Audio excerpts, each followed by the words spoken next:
Dans cette avant-dernière partie, on va parler du montage.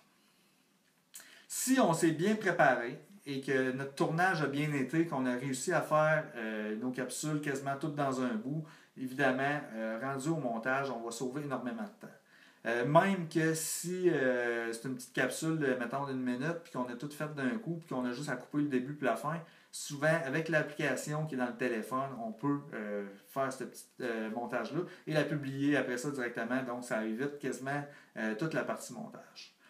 Parce que le montage, dans le fond, là, ça force à apprendre à utiliser un logiciel, à faire l'achat évidemment de ce logiciel-là de montage. Ben, c'est une courbe d'apprentissage un petit peu plus élevée que juste utiliser votre téléphone.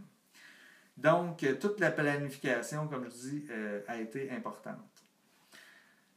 Là, évidemment, si vous êtes parti tout de suite sans tout écouter mes capsules, puis que vous tombez rendu au montage, puis vous avez tout votre tournage, il y a un petit détail que je trouve intéressant. Si vous pensez faire du montage, c'est que prenez le temps de faire vos pauses assez longues, dans le fond, pour avoir le temps de faire le...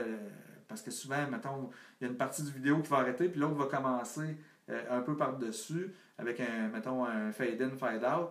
Ben, si vous avez coupé sans faire de pause, vous finissez de parler, vous arrêtez tout de suite, vous coupez l'enregistrement, là, vous allez avoir de la misère à faire votre montage après ça. Donc, prenez le temps de faire vos pauses, puis prévoyez vos pauses aux endroits où vous voulez faire du montage. Les logiciels, il y a plusieurs logiciels qui existent. Moi, je connais iMovie, Adobe Premiere, qui est vraiment un logiciel professionnel qui coûte assez cher, en fait, qui se loue temps par mois. Il y a Filmora, que je trouve intéressant, puis YouTube. J'ai pas à vendre rien à personne. Sur PC, je sais qu'il y en a qui connaissent avec Windows certains logiciels aussi.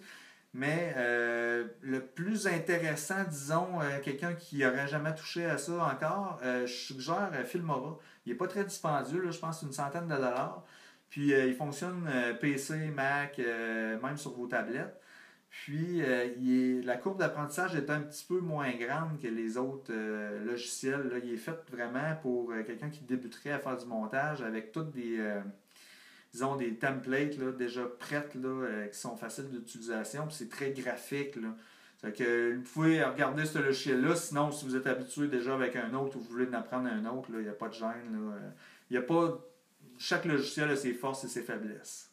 Avec YouTube, si vous ne voulez pas faire de montage vraiment, mais des fois juste couper le début, la fin, ben, YouTube il permet de faire ça.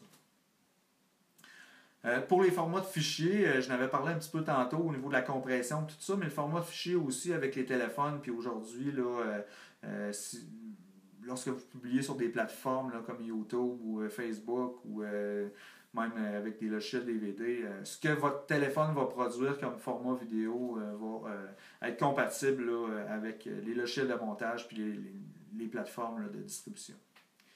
Il n'y a pas vraiment d'inquiétude à avoir avec ça. Si c'est avec YouTube, lui, il va le convertir dans le format qui est le meilleur pour lui. Là.